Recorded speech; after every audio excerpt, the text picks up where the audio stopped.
Nakamura. Can we go thrift shopping? What? Hello, and welcome to the early afternoon show with me as your host, Opal Butterfield. Today, our first segment will be a step back in time, and we're going to see how over the past few years in the 1920s, how our nation has grown and prospered. In the 1920s, movies and radio were two major factors in everyday life. Movies and radio helped make the 1920s a time when people had a lot more choices on how to entertain themselves. Throughout the 1920s, technology advanced. People realized for the time that information can travel around the globe in a matter of seconds and minutes as opposed to hours and days previously. This had a huge impact on how businesses operated. The fact that investors could receive up-to-the-minute information opened up a whole new category of employment in the areas of broadcasting. It expanded businesses in new ways of advertising through the first practices of commercials. Many of the actors and actresses' lives were changed because of film, including one very important and famous actress, Clara Bow. Introducing our first guest, Clara Bow.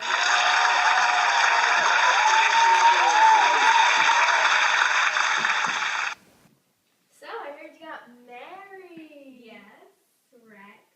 I love that ring. Thank you. So, I heard that as you were growing up, it was a pretty rough childhood. Yeah, I grew up on the verge of poverty, as you may know. I was born in an old beat-up tenement. I had a lot of issues with my parents, but ever since I got into filming, my life has changed for the better, and it's been great ever since. Wow, your life has come a long way. So, do you have a favorite movie you've been filming lately? Yeah, I just finished filming Hula, and I don't want to give too much away, but it's a girl that grows up in Hawaii and is raised by her father. And I suggest everyone go sees it. I guarantee you'll love it. It was so much fun to film. The cast was great. Well, you heard it here. Clara Bow had a great time. Well, this is our first guest, Clara Bow. In the town of Dayton, Tennessee, in the summer of 1925, journalists were searching for a good story, and they were just about to find it. In this time frame, the Butler Act was just passed, forbidding schools to teach Charles Darwin's theory of evolution because it went against the Bible. John Scopes, a high school biology teacher, used a textbook that supported the theory of evolution to teach his class. The Scopes trial, also known as the monkey trial, was a national phenomenon. After many long days in the public eye, the judge ordered Scopes to pay a fine of $100. I'd like to introduce our next guest, John Scopes.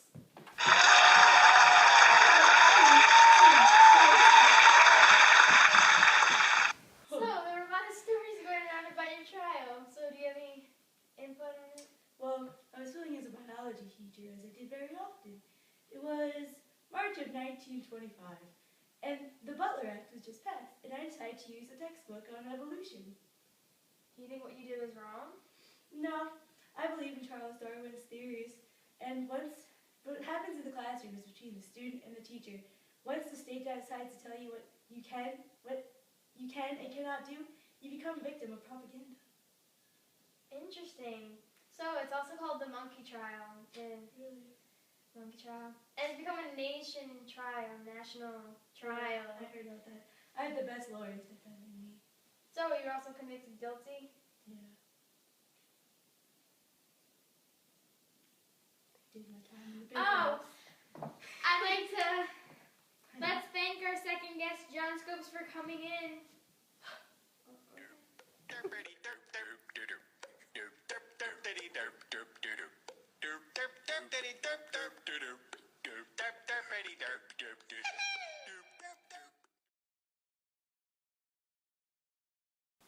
The 1920s must have been an exciting time to be a young woman. Thousands of women worked long, hard hours for decades before voting rights were finally given to American women in the year of 1920. These changes resulted in more women entering the workforce, living away from their families, and directing their own lives. For the first time, women and men were finally beginning to become equal.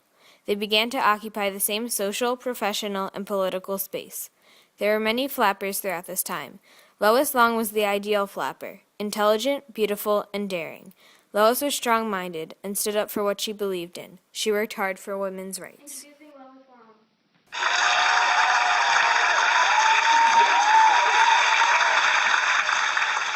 So, what was it like before women had the right to vote? Before women had the right to vote, we were looked down upon, and it was very depressing, knowing that we didn't really have a say in anything. But we were respected a lot more, and it was nice knowing we were being treated equally.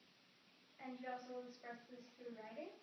Yeah, I began writing for the New Yorker under the alias Lipstick. Was lipstick significant in any way?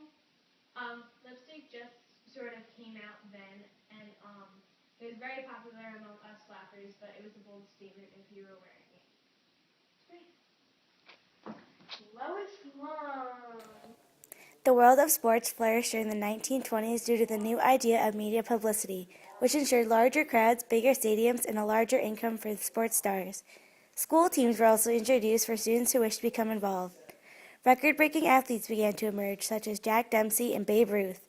Babe Ruth dominated America's pastime. During his first season playing for the New York Yankees, Ruth batted .376 and hit 54 home runs. As a Yankee, Babe Ruth won 10 home run titles and played in 7 World Series.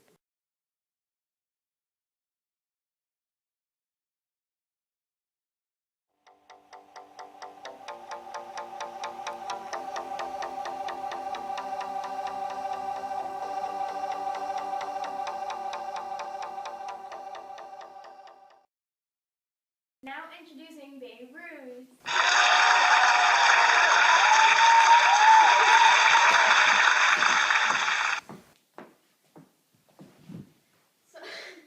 So I've known that you've broken some records. How does it feel? Feels great, you know, it comes well in practice. I mean, some people might say I'm gifted, but I mean, so I love the game. It's America's pastime, you know. So how do you feel about women not being able to play a lot of sports, only like specific sports? I mean, it's all fair. They find it not ladylike people to, for women, of course, to run and sweat and jump. I mean, limiting to women to swimming and tennis and golf, that's unfair. It's un-American. So I was kind of hoping you would teach me a little bit about swimming.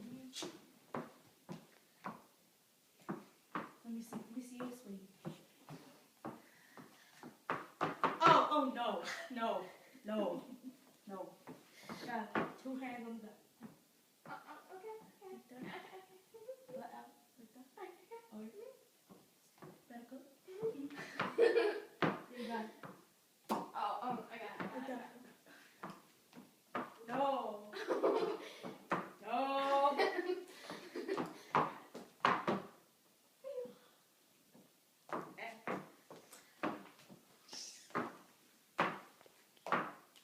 Thank you. The image of the American gangsters is closely associated with organized crime during the 1920s and 1930s. In 1920, the 18th Amendment of the Constitution banned the sale, production, and transportation of alcohol for consumption. Many gangs sold alcohol illegally for a large amount of profits and used violence to protect their riches and keep their territory. Gangs sometimes bribed police officers and politicians to allow them to continue their business. As American society and culture developed, new immigrants began moving to the United States. The first major gangs in the 19th century New York City were Irish gangs such as the Whyhoos and the Dead Rabbits, followed by the Italian Five Points Gang and later the Jewish gang known as the Monk Eastman Gang. The most powerful gangsters were found in Chicago, such as Bugs Morgan, Tony Accardo, and the infamous Al Capone.